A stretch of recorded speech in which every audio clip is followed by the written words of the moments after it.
Na aula de hoje, a gente vai passar agora para o estudo dos métodos numéricos. Tá? Então, a primeira parte do trimestre, a gente se dedicou ao estudo da teoria da otimização, que vai dar a base da construção de todos os métodos numéricos que a gente vai ver aqui. Tá?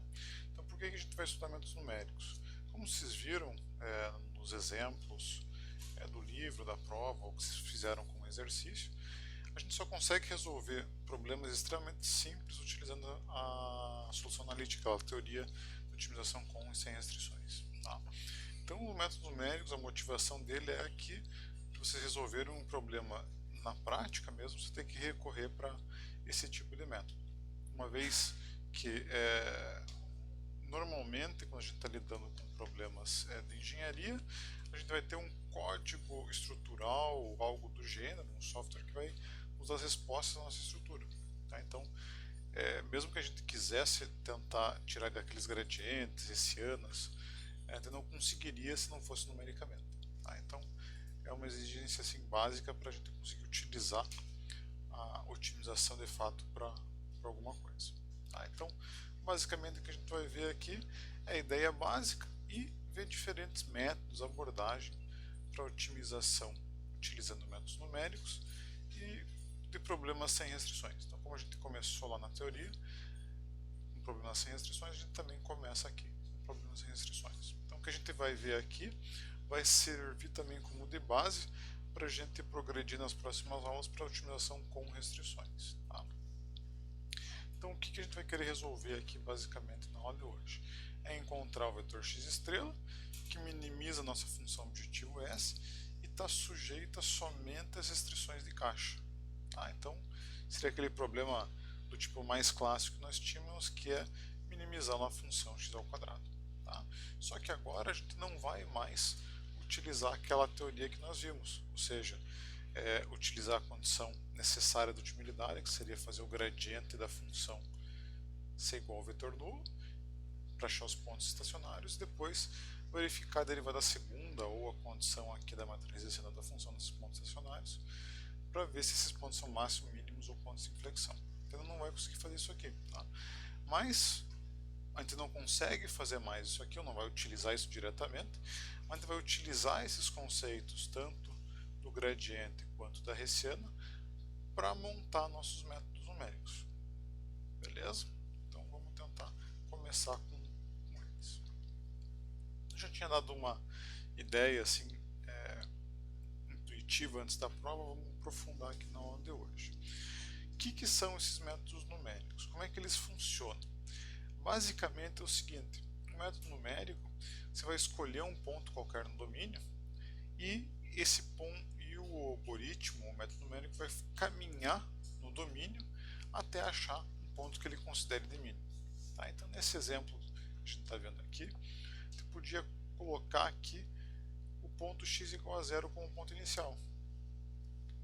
Então, esse cara aqui a gente chama do ponto x da iteração zero. Tá? O que o método numérico vai fazer? Ele vai caminhar no domínio ao longo da nossa função, utilizando algumas características que a gente vai ver daqui a pouco, até encontrar um ponto de mínimo. Tá? Como é que ele vai fazer assim na prática? É como se colocasse uma bolinha de gude aqui na superfície da nossa função objetiva. O método numérico ele sempre vai descer, tá? Ele só desce. Ou seja, se eu colocar aqui a minha bolinha de gude, o que ela vai fazer? Ela vai, a cada iteração, rolando até ela decidir parar. Tá? Ao contrário da bolinha de gude, o método numérico ele nunca sobe. Ele vai chegar até o ponto que seria bem próximo do mínimo da nossa função e não consegue mais para lá. Tá? Então a primeira coisa que a gente vai ver é que os métodos numéricos de otimização, esses baseados em gradiente que a gente vê nessa disciplina, eles só descem, ou seja, eles só decrescem o valor da função objetiva. Então note que cada bolinha aqui que eu desenhei, a gente tem um valor de função objetiva correspondente cada vez menor. Uma vez que ele encontre um ponto onde ele só consiga aumentar o valor da função, ele para e considera esse ponto aqui como sendo aproximadamente o nosso x estrela. Beleza? Então essa é a ideia dos nossos métodos numéricos. Tá? Então como a gente consegue interpretar isso de uma forma mais organizada, mais formal? Basicamente, os métodos numéricos são métodos iterativos, tá? Então a gente começa com o ponto inicial x0 e gera uma sequência, tá? E a gente espera que essa sequência convirja lá para o nosso ponto ótimo, tá?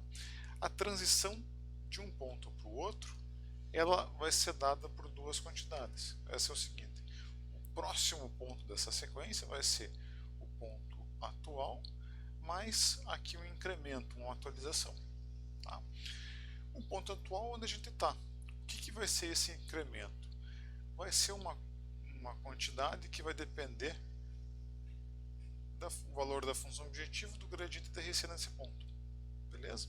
Então ele vai repetir essa função iterativa aqui até ele atingir um critério de convergência, tá? Como a gente está lidando com métodos numéricos, a gente vai ter que escolher um critério para o nosso algoritmo parar. O que a gente pode escolher como critério para ele parar? Se a gente olhar lá para nossa condição de otimalidade, o que a gente tinha? Que o gradiente da função no ponto ótimo tinha que ser igual ao vetor nulo. Tá? Então, o critério de parada, a gente podia fazer que o gradiente fosse igual ao vetor nulo.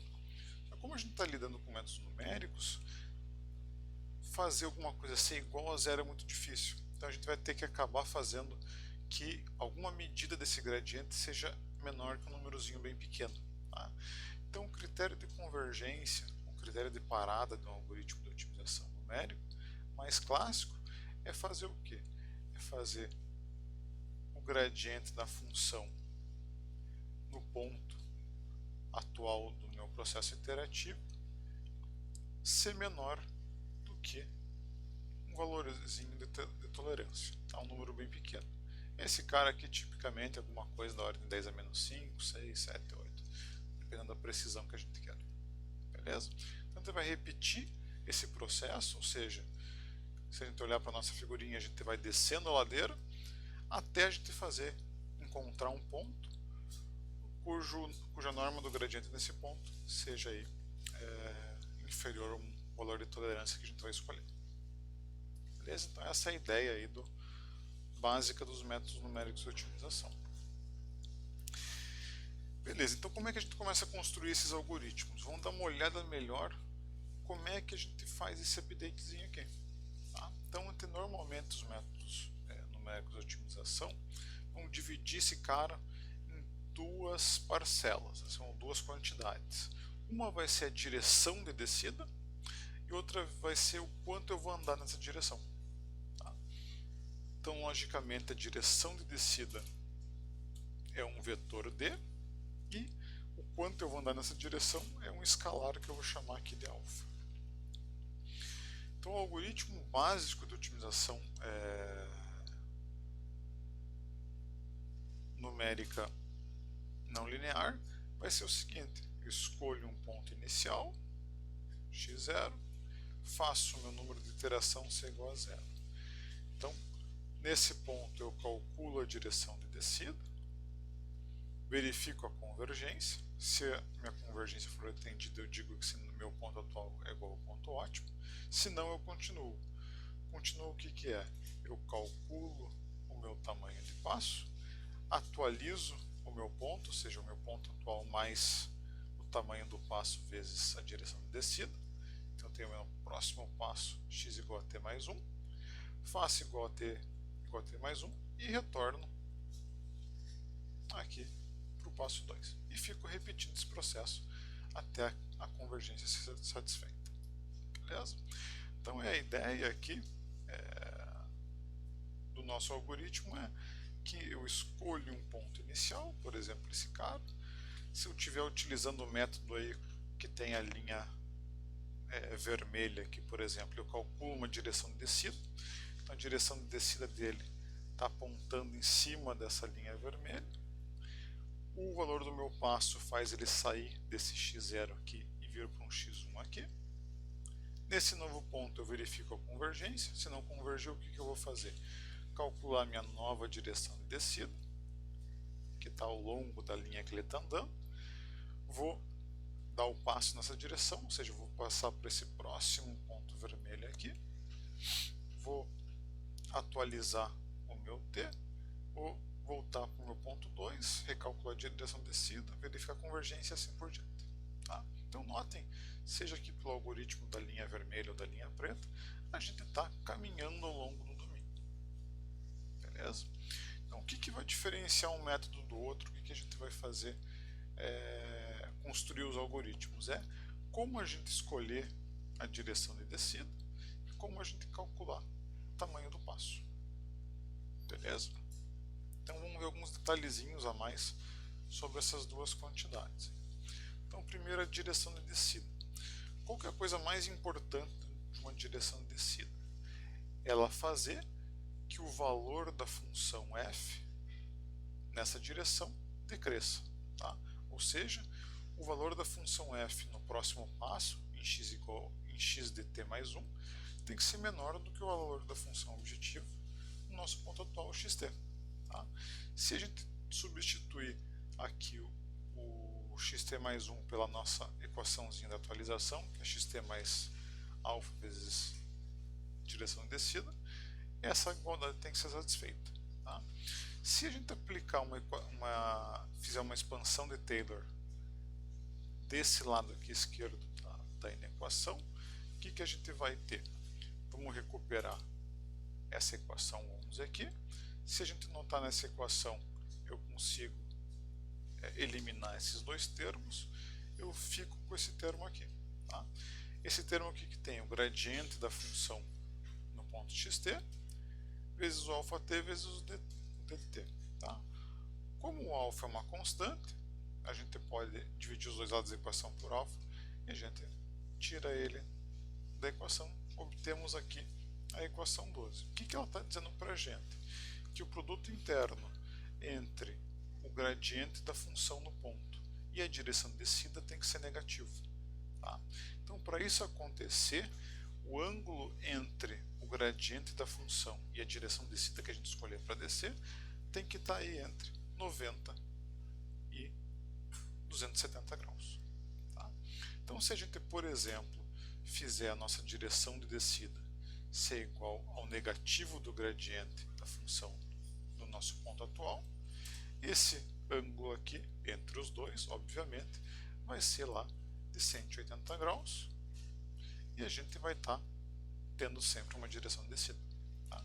Então, desse resultado, a gente tira que a direção de descida mais intuitiva e simples que a gente pode obter é utilizar o negativo do gradiente da função no ponto atual para caminhar. Beleza? Então, quando a gente está construindo um método numérico, ou resolvendo um exercício à mão que seja, quando a gente obtém uma direção de descida, é sempre legal a gente verificar se essa direção de descida é de fato uma direção de descida, ou seja, se o ângulo entre ela e o gradiente da função está entre esses dois valores aqui. Beleza? Então aqui a gente já tem uma forma mais simples de calcular a direção de descida, que é o negativo do gradiente da função no nosso ponto atual.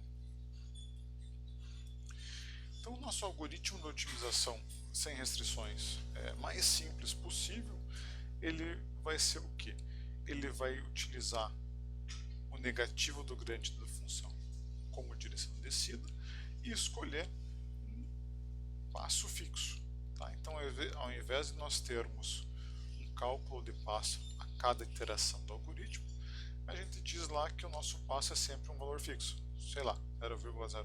Tá? É um valor dado pelo usuário.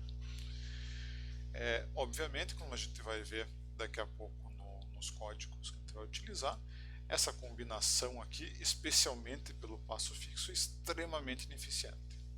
Beleza? Então, o que vai diferenciar os outros algoritmos de otimização? É a forma que a gente escolhe a direção de descida.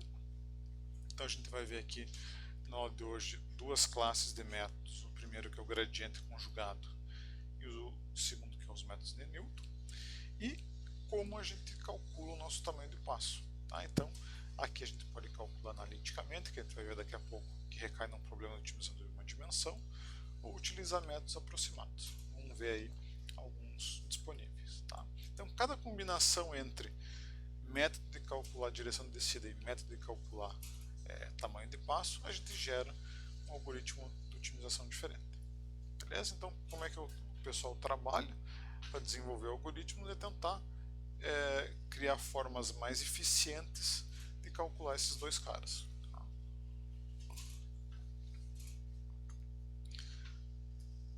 Então vamos começar com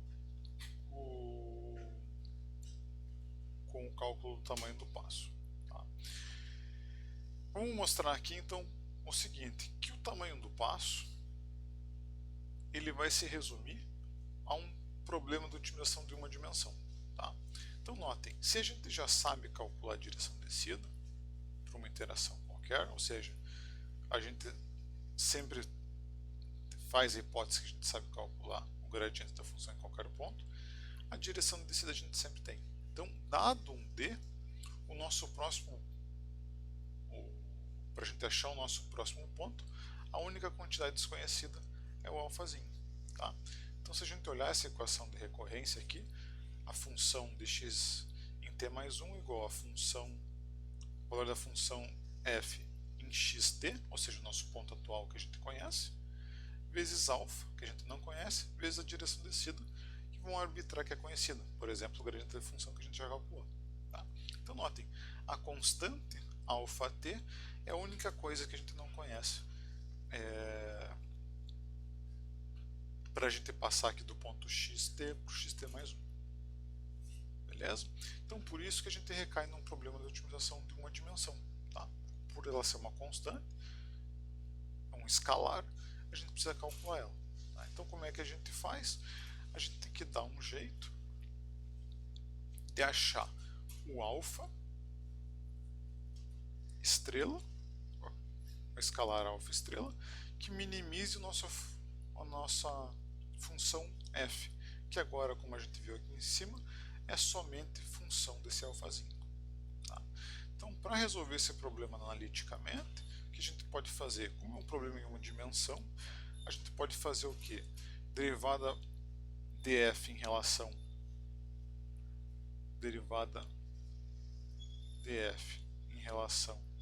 ao nosso alfa t ser igual a zero, ou seja, f' de alfa t é igual a zero, e depois verificar a condição suficiente lá, o f duas linhas de alfa t ser positivo. Beleza? Vamos ver um exemplozinho só para fixar essa parte aqui. Então a gente tem essa função objetivo e nos é dado o nosso ponto atual, xt igual x1 igual a 1, x2 igual a 2, e a nossa direção de descida é d igual a menos 1, menos 1. Então a ideia aqui é calcular o nosso alfa t que minimize o valor df. Beleza? Então, primeira coisa que a gente pode fazer, verificar se essa direção dada aqui é de fato uma direção de descida. Então, relembrando o que a gente viu agora há pouquinho, o que a gente vai precisar para fazer isso? Vamos ter que calcular o gradiente da função do ponto x igual a 1,2 e tirar o produto interno dele com a nossa direção de descida menos 1, menos 1. Se o resultado for um número negativo, a gente tem que essa direção de descida é de fato uma direção de descida. Tá? Se não for, a gente abandona porque não vai servir para nada. Beleza? Então vamos deixar essa verificação para vocês fazerem na sequência para fixar a matéria e vamos continuar o exercício. Então aqui, a nossa equação de atualização é sempre ponto atual mais alfa vezes direção de descida. Então nosso próximo ponto, seja o x1 e o x2, nosso próximo ponto vai ser aqui o nosso ponto atual, que é dado ali pelo enunciado xt está em x1 igual a 1, x2 igual a 2, mais o alfa t vezes a direção de descida d da iteração atual. Beleza? Então, se a gente anotar aqui, a gente consegue atualizar tanto x1 como x2 utilizando essa equaçãozinha aqui. Então, na nossa função objetivo, a gente pode substituir onde tem x1 pelo valor da atualização dele, que é 1 menos alfa, e onde tem x2 atualizar, substituir pela funçãozinha da atualização dele, que é 2 menos alfa. Tá? Então notem, quando a gente faz isso, a nossa função objetivo ela é somente função do alfazinho. Então, somente função desse escalarzinho que a gente quer descobrir o valor dele. Aqui a gente está com a função completa. Se a gente fizer um pouquinho de álgebra, a gente recupera a versão aqui mais curta dela. Tá? Então, o que a gente vai ter que fazer para calcular nosso alfa t é minimizar essa função. Como é que a gente minimiza uma função? É com uma variável só. A gente faz a derivada primeira em relação à nossa variável, ou seja, df de alfa ser igual a zero. Tá? Então, se a gente tirar a derivada desse cara aqui em relação ao alfa, vai ficar décio2, 14 alfa t, menos 20. Beleza?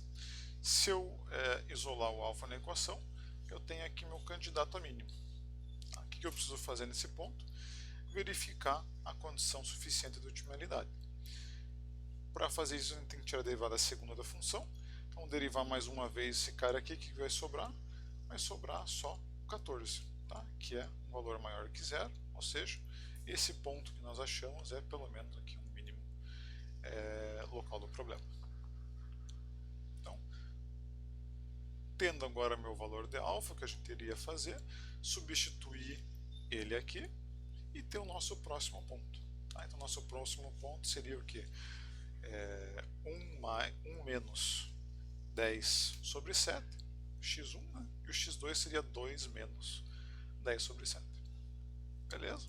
Então, se vocês quiserem conferir o que está acontecendo, é legal vocês acharem o nosso próximo ponto, que é o x1 e o x2, e verificar se a função objetivo nesse novo ponto é menor do que a função objetiva no ponto atual. Beleza? Então, fica aí também com uma sugestão de tarefa para complementar o que a gente está vendo. Bom. Mas agora vocês podem perguntar. Provavelmente no começo da aula você acabou de falar que a gente quer fugir da solução analítica, porque a gente, na prática, vai depender lá, os nossos problemas de otimização estrutural vão depender de códigos de elementos finitos, por exemplo. Então, às vezes, a gente não vai conseguir fazer essa soluçãozinha analítica, essa derivada em relação a alfa. Tá? Com certeza, isso aqui é só para a gente entender bem o problema, para daí conseguir construir métodos numéricos para calcular o tamanho do passo. Como a gente viu, o cálculo do tamanho do passo ele é um problema da otimização em uma dimensão. Tá? Então, uma vez que você consiga escrever a tua função objetivo como f de alfa, basicamente você tem que minimizar ela no valor de alfa. Tá? Então, normalmente os métodos numéricos para determinação do alfa t, eles vão depender de duas etapas. Tá? A primeira é a gente ter um intervalo de busca. Então, vai sempre variar aqui, vamos dizer, o nosso alfa t vai variar entre 0 e um número alfa barra que a gente vai ter que escolher. Beleza? E a função resultante, nosso f alfa, ela pode ser unimodal, essa função que só tem um mínimo, que é mais tranquila de lidar, ou ela pode ser multimodal. Tá? Normalmente a gente não vai se preocupar muito se ela é unimodal ou multimodal, a gente simplesmente vai determinar aqui um valor máximo do alfa, tá? Esse alfa barra, e vai trabalhar em cima da nossa função. Beleza? Então, para a gente encontrar nosso f alfa, a gente vai ter que minimizar, para a gente encontrar nosso alfa estrela, a gente vai ter que minimizar a função f de alfa num intervalo conhecido. Então, esse intervalo conhecido é sempre entre 0 e esse valor máximo. Tá? O que os métodos vão fazer para calcular, para resolver esse problema de otimização? Normalmente a gente vai, como um problema em uma dimensão, a gente não vai buscar diretamente esse alfa estrela. A gente vai buscar um intervalo I onde ele está localizado. Então, dado um intervalo inicial, a gente vai reduzindo o tamanho desse intervalo até chegar numa precisão satisfatória. Beleza? Então, se a gente olhar para a figurinha aqui, por exemplo, essa figurinha passada, a gente tem um intervalo inicial, a gente vai quebrando esse intervalo de alguma forma, que vão diferenciar os métodos, até a gente ter uma precisão satisfatória. Tá? Então aqui vamos ver como é que funciona esse problema. Então, normalmente a gente está isso aqui. Então vai determinar a primeira fase desses métodos de intervalo é determinar o intervalo inicial e zero. Tá? Como é que se faz? Então, o método mais simples possível é a gente dar para o nosso código um alfa barra máximo. Tá? Então ele vai se limitar a buscar nesse intervalão aqui e fornecer um deltazinho, seria um incrementozinho da nossa função. Então o que o algoritmo vai fazer? Ele vai avaliar o f em alfa zero, o f em alfa igual a zero é o valor da função objetiva no ponto atual. Ele vai avaliar a nossa função em f de alfa igual ao deltazinho. Opa, diminuiu a função, incremento mais um deltazinho. Então f igual a 2 deltazinho, 3 deltazinhos, 4 deltazinhos, 5 deltazinhos, 6 deltazinhos. Opa, aumentou um pouquinho, vou dar mais um incremento, 7 deltazinhos. Tá? Então ele vai parar aqui. O que ele vai fazer? O ponto anterior e posterior a você encontrar um primeiro incremento, você vai ter o teu intervalo inicial. Tá? Então esse cara aqui vai ser o teu I0, que é o que está mostrado aqui nessa segunda etapa. Então se definiu o intervalo onde você vai buscar o teu alfa. Dentro desse intervalo, você vai, por esse método que nós vimos, fazer o mesmo procedimento. Vai diminuir o tamanho do teu delta. Tá? Então se tinha um delta inicial, vai multiplicar ele por um Rzinho aqui, ou seja, diminuiu o valor dele, e vai fazer a mesma coisa. Você vai gerando valores novos, avaliando a nossa função em novas posições, até você ter o mesmo resultado. Vim para cá, opa, aumentou, vou reextrair esse meu novo intervalo. Então aqui seria o nosso intervalo 1. Nesse novo intervalo que você vai fazer, você vai diminuir o valor ainda mais do deltazinho e vai repetindo esse procedimento até você chegar aí num tamanho de intervalo que seja muito pequeno, tá? Que tenha uma tolerância que você queira parar. Beleza? Então esse é o método assim mais força bruta, mas que gera aí resultados razoáveis, ou pelo menos é bem melhor do que o tamanho de passo fixo. Tá? Em cima disso aqui, a gente consegue gerar outros métodos que sejam mais eficientes. Tá? Então, a ideia aqui do método que eu vou passar para vocês é implementado, que é o Code Insert.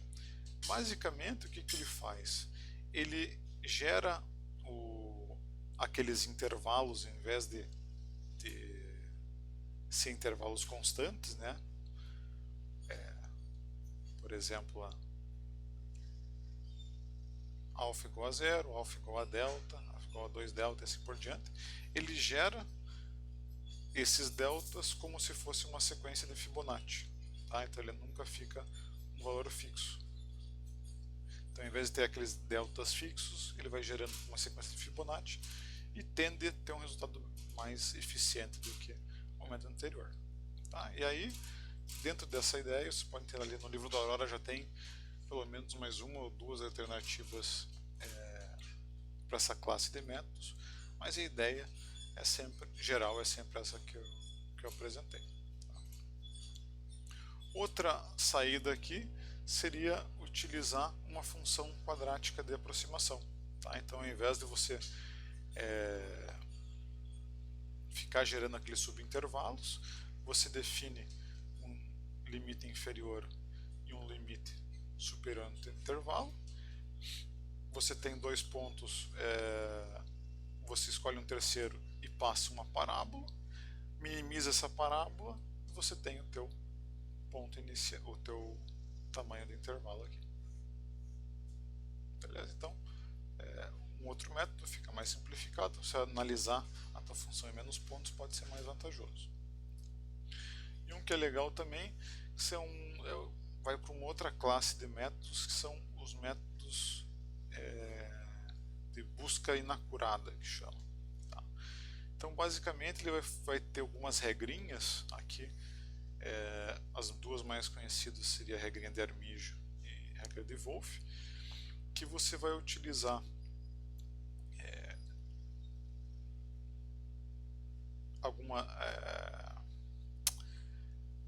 não só o valor do f de alfa, mas também a derivada primeira dele, para definir valores razoáveis do teu tamanho de busca, tamanho de passo. Tá? Então você não vai tentar refinar esse troço um monte, você vai avaliar o gradiente, vai avaliar o ponto, o valor da função f de alfa em poucos pontos, e o que tiver menor, se tiver esse critério satisfeito, você escolhe lá um tamanho ótimo. Tá? Então ele tende, essa classe de métodos, ele não faz uma busca tão refinada pelo teu tamanho de passo, mas em compensação você tem um ganho de custo computacional.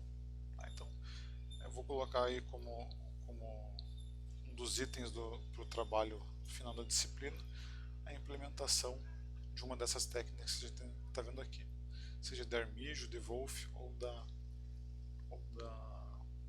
interpolação por polinômios. Mas basicamente são maneiras diferentes da gente resolver aquele probleminha de otimização de uma dimensão.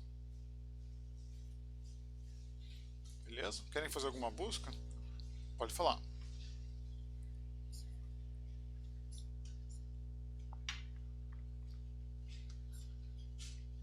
Só tem uma variável. Não, só tem o alfa. O alfa é a única... Exatamente. Nota que... Deixa eu voltar aqui. A gente estava trabalhando com essa função. Então a gente tem a direção de busca, a direção de descida. Para achar o próximo... E a gente depois tem o ponto atual. Para achar o próximo ponto, xt mais 1, a gente precisa calcular o alfa. Então notem. A gente quer achar esse cara, a gente tem o ponto atual, tem a direção de descida. Só falta calcular o alfazinho. Esse alfa é um escalar. Ele não é um vetor. Então, por ele ser escalar, a busca é de uma dimensão só. Tá? Então, bem explícito aqui o que está. O x1 da próxima iteração, o x2 da próxima iteração. Vai ser igual ao quê? O x1 da iteração atual mais o alfa vezes a direção de descida. Notem que esse cara aqui é a única incógnita do problema. Por isso que o problema fica de uma dimensão.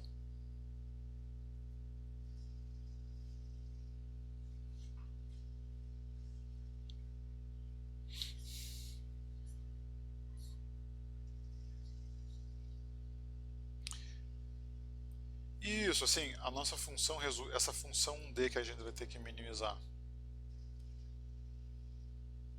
ela pode ser convexa ou não. Cadê a fotinho que eu queria? Aqui. Ela pode ser com essa cara aqui, bonitinha, ou não. Tá? Então se a gente fizer aquela busca daquele intervalo bem bonitinho, aquele primeiro passo, você vai ver que a gente consegue aqui ter uma funçãozinha convexa. Então a gente acaba ignorando pontos melhores que poderiam ter depois. Exatamente. A ideia é assim, não precisa gastar, a ideia prática seria, não precisa gastar muito cartucho, muito custo computacional para calcular esse alfa o melhor possível. A gente pode dar uma boa aproximada nele para passar para o próximo passo do nosso processo iterativo.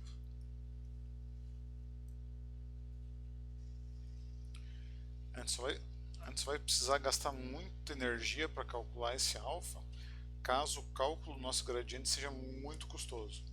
Então vai ter problemas que eventualmente podem chegar, que o cálculo do gradiente é um problema à parte. Assim. A gente quer utilizar o melhor possível essa direção de descida que a gente tem em mãos. Aí teria que dar uma aprofundada a mais em como calcular esse valor do alfazinho o melhor possível, vamos dizer assim.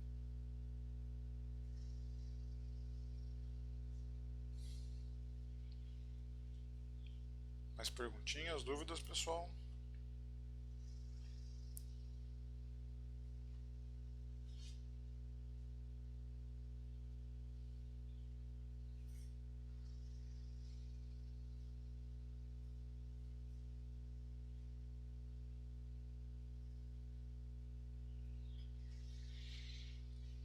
Então, só antes de a gente passar para o cálculo das direções de descida, vamos dar uma olhadinha no código, dar uma quebrada na aula aí, dar uma descontraída para não vir com mais teoria em cima.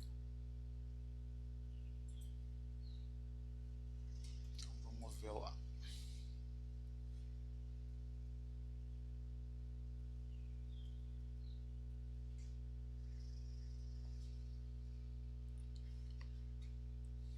Então eu postei dois códigos no Moodle. Um que vocês já tinham, eu repostei eles, que é esse aqui, que é o método mais simples, onde a gente tem o cálculo do passo como sendo passo fixo, a gente não calcula o passo, e a direção descida sendo o negativo do gradiente. Tá? Então o processo de solução, de funcionamento do código, também análogo ao processo iterativo que aparece no slide. Então o que a gente vai ter que entregar para o nosso problema é o ponto inicial, x0, o nosso tamanho de passo fixo nesse caso, e o tamanho da tolerância para verificar a convergência, tá? Para a parada do algoritmo. E aqui tem alguns probleminhas pré-programados. Então, a minimização da nossa função quadrática lá, x1 ao quadrado mais x2 ao quadrado. Então, vocês sempre vão ter que construir um problema entregando o valor da função objetiva para um dado x e o valor do gradiente dela para esse mesmo x. Beleza? Então, aqui tem 3 opções de problema, e na célula abaixo vem o processo iterativo. Tá? Então, enquanto aqui o gradiente da derivada, enquanto a norma do gradiente da função for maior que o valor de tolerância que se citou lá no começo, ele vai iterar aqui. Então, basicamente, ele vai tirar a direção de descida como sendo negativa do gradiente, o passo como sendo nosso constante, a atualização como sendo o ponto inicial mais o alfa vezes a direção de descida.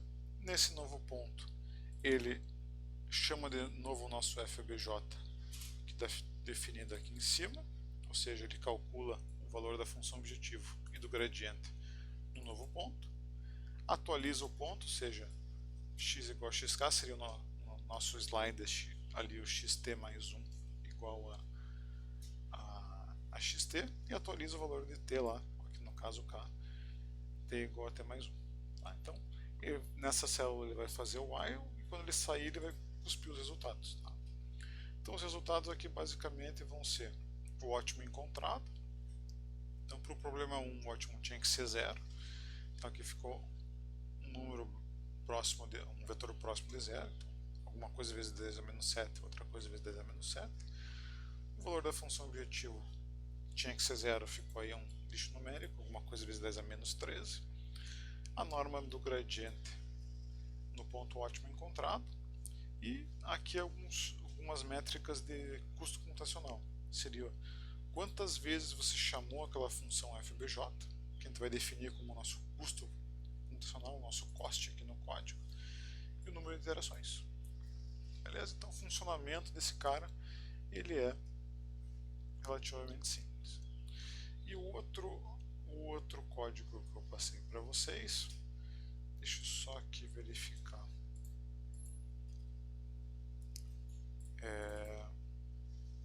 Qual que foi? Se foi o Gradient Descent Coding, tá? Foi só com o mesmo código, só que agora o cálculo do passo está pelo Golden Search, beleza? Aqui não está implementado diretamente no código o Golden Search, ele está o que? Ele está utilizando a função minimize scalar do Python, beleza? Então é uma função do Python que minimiza funções de uma dimensão. Então, e ele utiliza para fazer isso aquele método de Golden Search. Tá? Então as entradas aqui são bem similares. O que vai mudar agora, em vez de a gente ter o alfa 0 ser nosso passo fixo, ele vai ser aqui o nosso alfa barra, tá? O valor de passo máximo. As outras entradas são análogas. E para a implementação a gente vai ter que ter uma funçãozinha f de alfa aqui, que é essa f underline alfa que a função minimize scalar vai minimizar. Tá? Então basicamente o que essa função faz? Ela, para um dado alfa, ela vai transformar vai entrar o alfa e alguns argumentos. Esses argumentos vão ser o que? O ponto atual e a direção de descida. Então o próximo ponto vai ser o ponto atual mais alfa e a direção de descida. Aí tá? Depois ele vai pegar esse ponto f-aux e calcular lá a função objetiva e o gradiente nele. Tá? Que são as informações que o método precisa. Então notem aqui no processo iterativo, o que a gente vai ter? Em vez do nosso alfa estar fixo, ele está chamando essa função minimize scalar para fazer a otimização 1D. Tá? Então, para essa função, a gente precisa passar a função a ser minimizada, que é o nosso f alfa, seria esse cara que a gente definiu aqui. Os limites, que eu coloquei um número bem pequeno, se colocar 0 às vezes dá erro, e o alfa 0 que o código deu para a gente lá em cima. E o que está passando como argumento seria o ponto atual e a direção de descida. Tá? E por fim aqui você tem alguns métodos para fazer essa otimização aqui. Então pode ser golden, grant, bounded, que tem lá implementado nele. Então aqui está como bounded. Se colocar em golden fica bem o que está lá no livro da Aurora que a gente apresentou na aula. Dá para fazer um testezinho para ver se tem diferença entre um e o outro aí, nos problemas que vocês forem trabalhar. Beleza? A única coisa que não está exatamente igual a gente tinha nos slides é a questão do intervalo inicial. Então, deixa eu só voltar para a figurinha. Notem que a gente tinha aqui uma fase 1, tá? Que era definir o intervalo inicial. Aqui eu já estou dando intervalo inicial fixo para ele. Beleza? Então, para ficar bem igual ao que está mostrado no livro ou foi na aula, que vocês teriam que implementar essa primeira fase. Ou seja, gerar um esqueminha aqui, um forzinho, um whilezinho aqui dentro, que pegasse o nosso f alfa ali e fosse chutando valores. Então, até você trancar o intervalo inicial. Então, os bounds aqui do intervalo inicial, ou seja, esse valorzinho de alfa e esse aqui, vocês utilizariam como esses bounds que estão aqui. Tá? Então, se quiser treinar para dar uma caprichada mais aí no trabalho, nos exercícios, dá para fazer esse passozinho. Tá? E para rodar o problema, fica aí o mesmo procedimento. Deixa eu só ver se está exatamente o mesmo problema. Problema 1 com esse ponto. Problema 1 com o mesmo ponto. Então, se a gente vamos rodar os dois, só para dar uma comparada em termos de custo. Então, com o passo fixo aqui, a gente chamou a nossa função FOBJ 852 vezes. Tá? Então imagine se fosse um código definido, a gente teria que ter chamado ele pelo menos aí 852 vezes. Tá? Como a gente tem um gradiente lá dentro, seria bem mais. Então, nos fixar aí 852. Utilizando um cálculo de passo mais esperto, vamos ver qual que é a diferença que daria aqui. A gente chamou a nossa função objeto FOBJ 8 vezes. Tá? Então, foi para uma função quadrática ali, ele convergiu em uma interação só. Bastou um cálculo de passo bem feito. Beleza? Então, essa é a ideia da diferença de precisão e custo computacional que você tem entre ter um passo fixo ou aprimorar um pouco o teu cálculo de passo ali.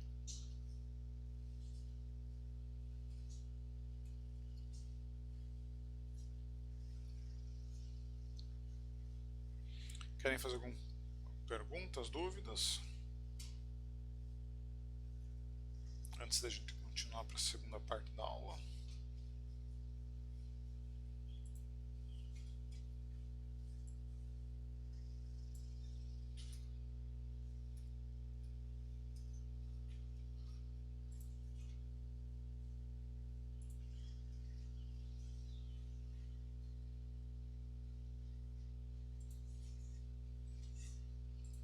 Beleza, só deixa eu dar uma ajeitadinha no slide aqui.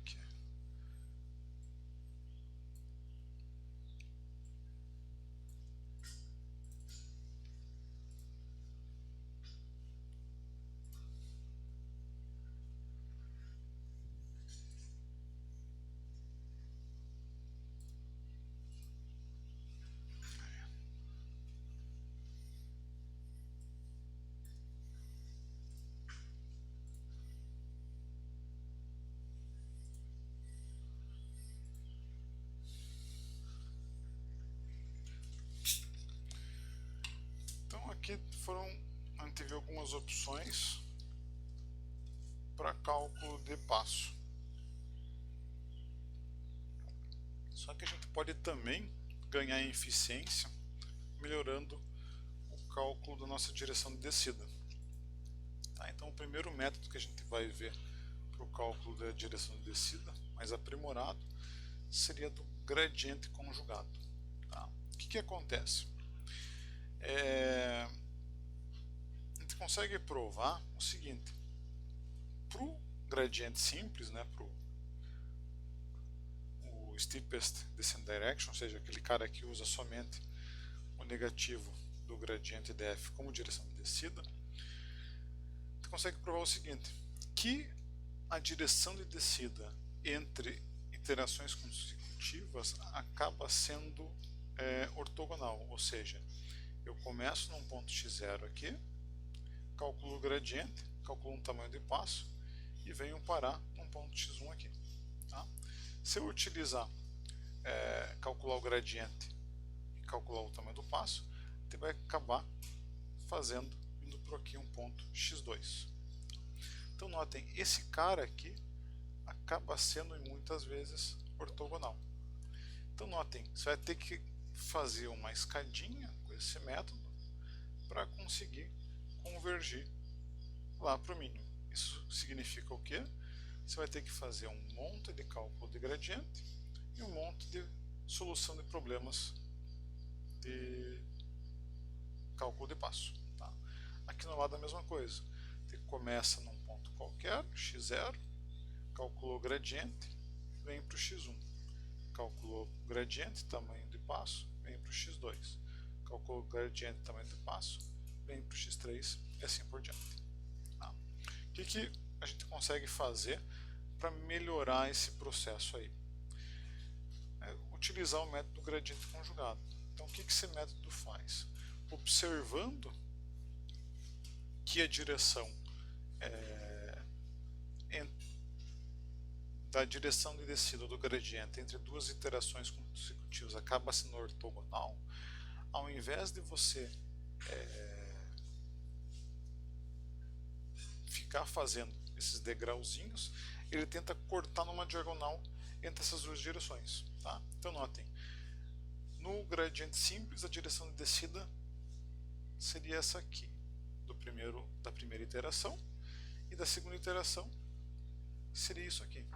O que o gradiente conjugado faz? Ele tenta combinar esses dois caras para gerar uma direção de descida mais esperta, que seria essa linha vermelha aqui. Tá? Então notem que fazendo isso, ao invés de se fazer essa escadinha, ele tem como a primeira iteração igual para os dois métodos, só que a direção da descida da segunda iteração, ele combina a informação que a gente tinha aqui com a informação que a gente teria aqui desse gradiente, e acaba decidindo vir por essa direção aqui. Então, combinando essas informações, ele consegue uma direção de descida mais esperta e consegue ganhar bastante eficiência computacional. Tá? Então, aqui nessa figura é a mesma coisa. A primeira iteração entre o gradiente simples e o conjugado é igual, x0 para o x1.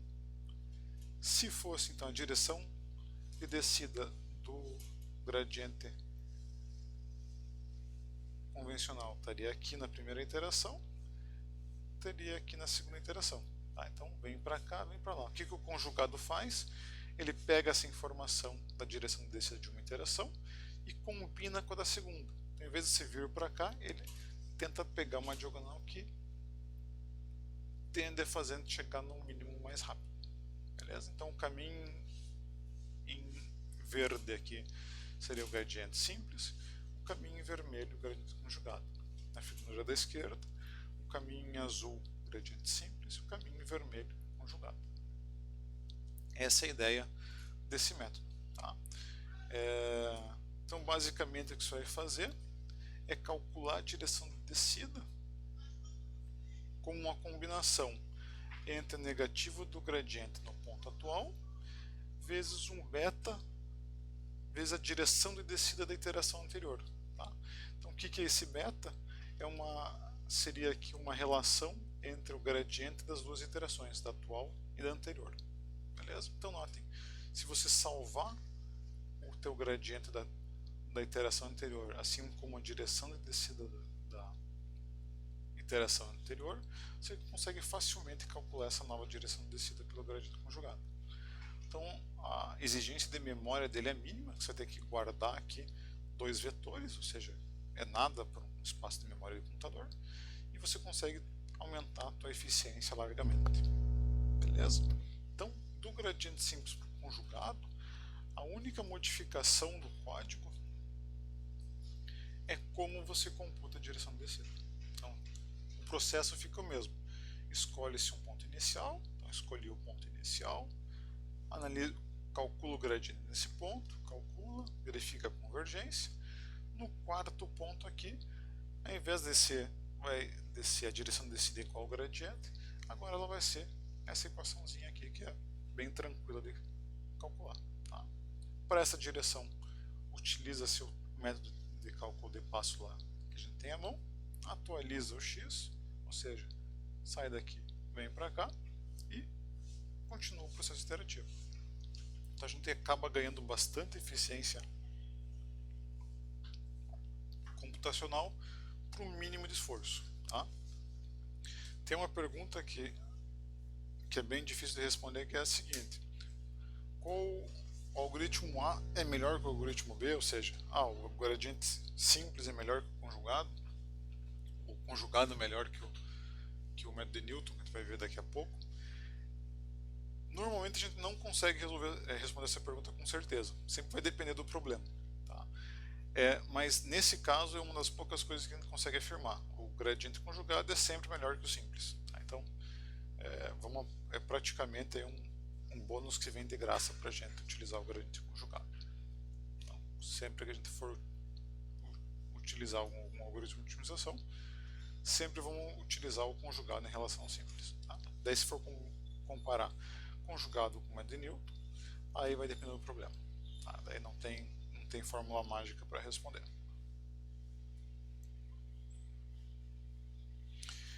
E, como acabei de comentar dele, vamos ver então o que é o método de Newton. Tá? Então vamos só recuperar aqui a nossa fórmula da função de atualização. O que o método de Newton faz? Ele pega e, utilizando a nossa função de atualização, ele faz uma expansão de Taylor de segunda ordem da nossa função objetivo.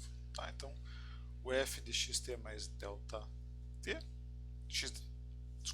o f de xt mais delta xt vai ser igual ao que? O f de xt mais o gradiente da função nesse ponto, vezes o nosso delta t, mais a parcela de segunda ordem onde entra aqui a matriz hessiana.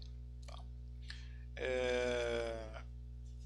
Se a gente aplicar a condição de otimidade nessa função, o que vai ter? Derivada parcial de f em relação a delta x igual a zero. Se a gente aplicar essa condição nessa equação, esse cara vai sumir, esse cara vai ser igual a zero, esse cara aqui vai sumir na derivação. No final das contas, esse aqui vai sumir também, vai baixar um 2 que vai cortar esse 2. No final a gente vai ter essa expressãozinha. Tá? Nosso update vai ser igual a menos a inversa da hessiana vezes o gradiente da função no ponto. Então, basicamente, o método de Newton, o clássico, é você fazer o update como sendo essa expressãozinha aqui. Tá? Qual que é a vantagem? Que você incorpora informação de segunda ordem na tua direção de descida. Qual que é a desvantagem? Você tem que calcular a hessiana em cada ponto. Tá? Então você tem que calcular lá a derivada segundas da função em cada ponto do processo iterativo. Tem uma outra desvantagem do método, que ele não coloca um cálculo do tamanho de passo. Tá? Ele simplesmente faz a atualização por essa função recursiva aqui. Tá? Isso traz problemas principalmente para garantir que o ponto xt mais 1, a função objetivo dele seja menor do que no ponto atual xt. Tá? Então, o método de Newton modificado é simplesmente a gente incluir esse cálculo da direção de descida. Então, o algoritmo dele fica como? Se escolhe um ponto inicial, calcula o gradiente do teu ponto, verifica a convergência, se não convergiu, vai calcular a direção de descida. A direção de descida aqui vai ser menos o inverso da hessiana vezes o gradiente da função nesse ponto. Notem que numericamente você não calcula ele assim, você vai calcular o quê? Notem que isso aí forma um sisteminha de equações. Matriz hessiana vezes direção de descida é igual ao gradiente da função no ponto. Tá? Então é bem mais fácil você solucionar esse sisteminha de equações lineares para D, que é a nossa incógnita, do que você tentar inverter aqui o H. Tá? Calculou então o D solucionando um sistema de equações. Para esse D, calcula o tamanho do passo, atualiza e volta lá no segundo passo. Computa o gradiente, verifica se convergiu, não convergiu, fica iterando aqui até convergência. Beleza? Então o método de Newton ele tem a vantagem de incluir essa informação de segunda ordem, principalmente para funções quadráticas. Ele vai ser extremamente eficiente, né? Ele consegue resolver lá com uma iteração os problemas, mas ele apresenta algumas deficiências, que é o que? Para problemas numéricos de verdade, ele vai exigir que a gente calcule essas derivadas de segunda ordem em cada iteração do problema. Dependendo da cara, do formato da função objetivo, essa matriz hessiana ela pode se tornar singular, e a gente só consegue garantir a convergência do método se a matriz hessiana permanecer positiva definida ao longo de todo o percurso e a gente calcular o tamanho do passo em todas as iterações. Tá? Para aliviar esses problemas aqui, principalmente o primeiro, existe outra classe de métodos, que são os métodos de quasi-Newton. O que esses caras fazem? Ao invés da gente calcular a matriz hessiana em cada iteração do método, o que eles fazem? Eles nunca calculam a matriz hessiana. Eles chutam uma matriz positiva definida no começo do algoritmo, tá? E à medida que o método vai progredindo, eles vão utilizando a informação dos gradientes da iteração atual e das interações anteriores para fazer o update da hessiana, tá? Então ele teria esse mesmo procedimento que tem aqui, só que o H nunca é calculado, ele é sempre aproximado ao longo do método, tá? Então, o que esses métodos de quasi-Newton faz? Eles evitam que a gente tenha que calcular a matriz hessiana, aproximam ela ao longo das iterações, e para uma função razoavelmente comportada, quando a gente está chegando perto do ponto ótimo, o valor da matriz, o valor da matriz hessiana tende a ser bem próximo da exata. Beleza?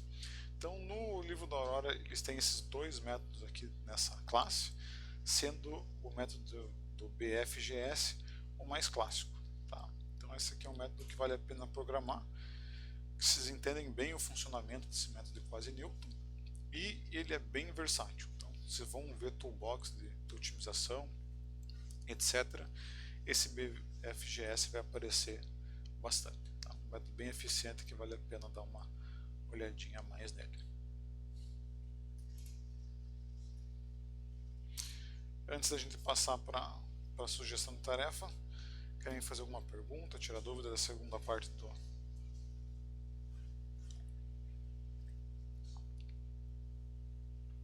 da aula?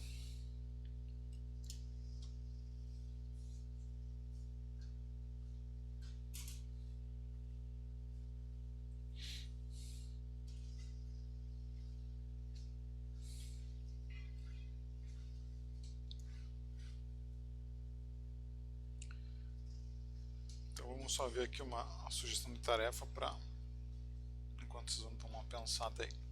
Então a gente tem essa função aqui para ser minimizada, tá? E vamos considerar que o ponto inicial é x0 igual a menos 1 e 3. Então o que eu estou sugerindo para bem fixar bem a matéria da aula de hoje? Primeira coisa, completar duas iterações do método do gradiente simples, tá? Então você começa nesse ponto, calcula a direção de descida como gradiente da função e calcula o tamanho do passo com uma solução analítica, tá? Então faz isso uma vez, faz a segunda e vê onde você chegou, tá? Vê onde você chegou, quer dizer, vê que valor que ponto x2 e x da segunda iteração e o valor da sua função objetiva nesse ponto, o f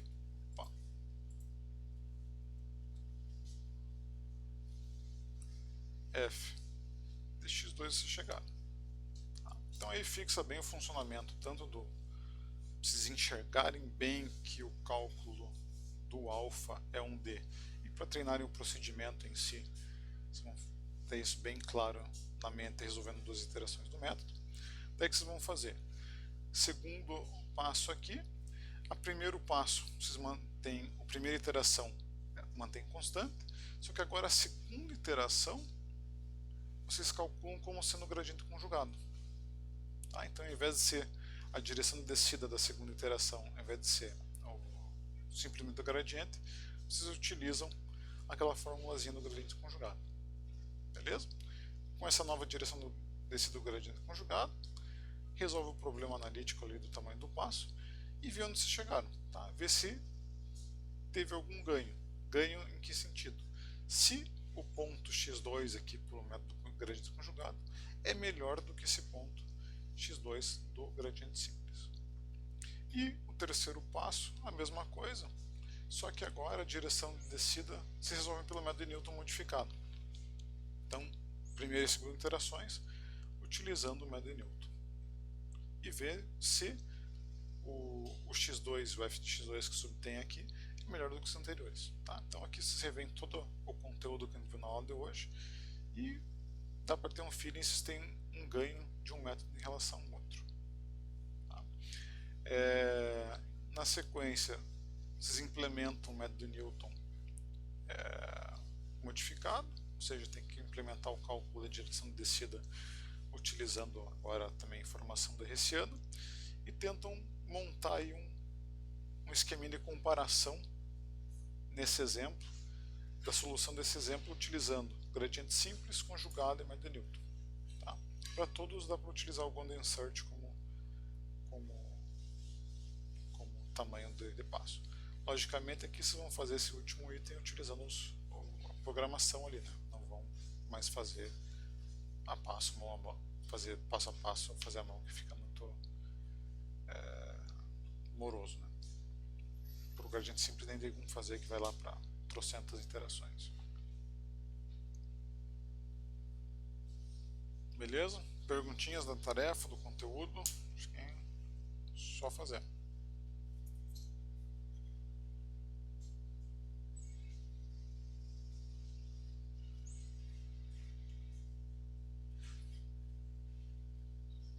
Pode falar.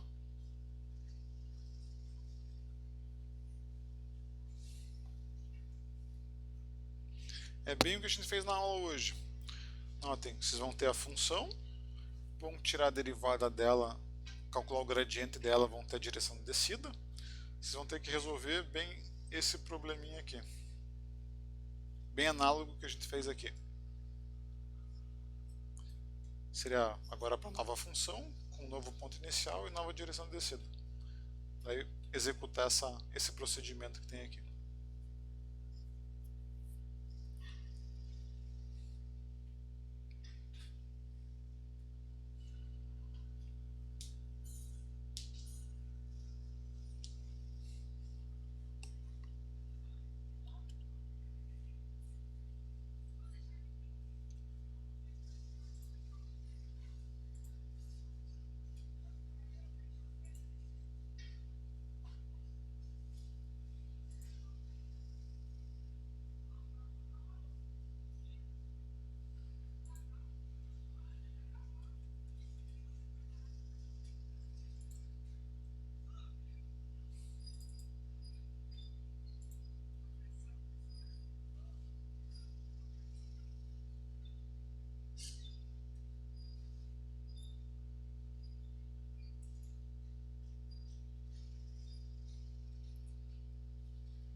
Tem mais um código que eu vou postar ali para vocês, que é o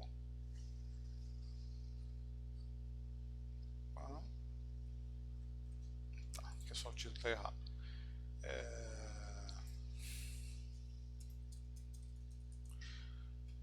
Que é o gradiente conjugado mais o Golden Search, ou seja,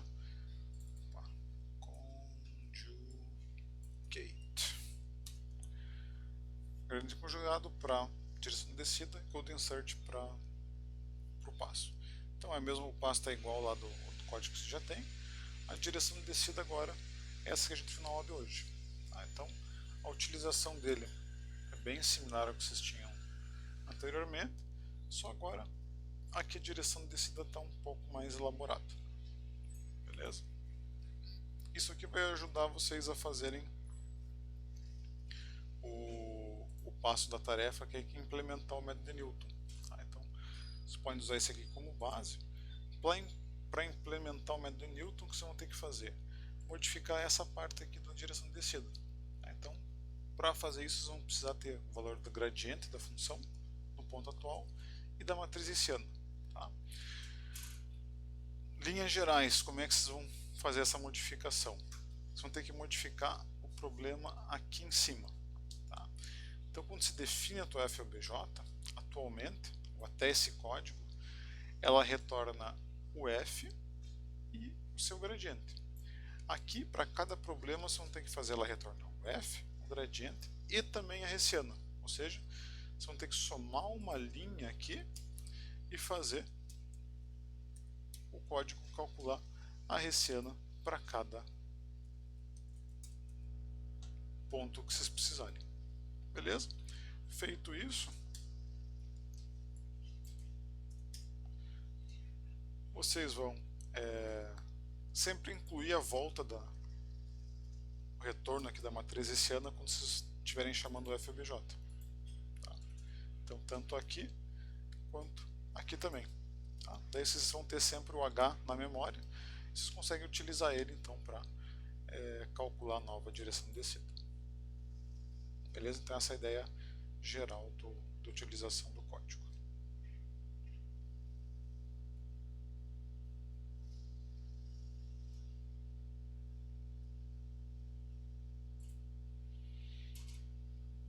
Alguma perguntinha aí da teoria ou do código, pessoal?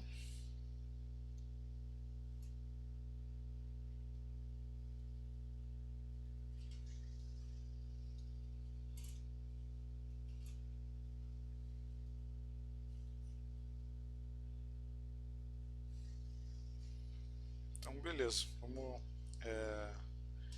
encerrar a aula por aqui. E daí na aula que vem a gente continua aqui passa para a otimização com restrições. Então, vamos utilizar toda essa base que a gente viu aqui na aula de hoje para resolver problemas com restrições. Tá? Então, tentem chegar bem cientes do que a gente viu nessa aula, porque a aula que vem vai ser continuação. Tá? Só ter mais coisa para fazer junto.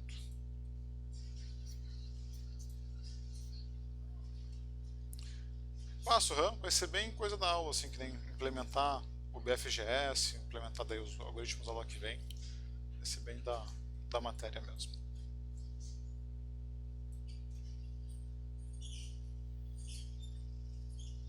Mais alguma perguntinha, pessoal?